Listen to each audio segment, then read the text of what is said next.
Hey guys, welcome back to another tutorial video. So in today's video, I'll show you how to create viral gaming clips on mobile using AI apps. So if you want to turn your gameplay into better shorts and highlight videos, just follow along. First, record your gameplay using your phone's screen recorder. And after recording, use an AI editing app like CapCut AI to edit your clips faster. CapCut can help add captions, effects, transitions, and make your gameplay more engaging.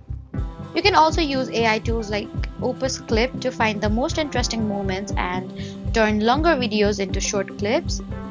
Next, add attention-grabbing elements like zoom effects, subtitles, and sound effects.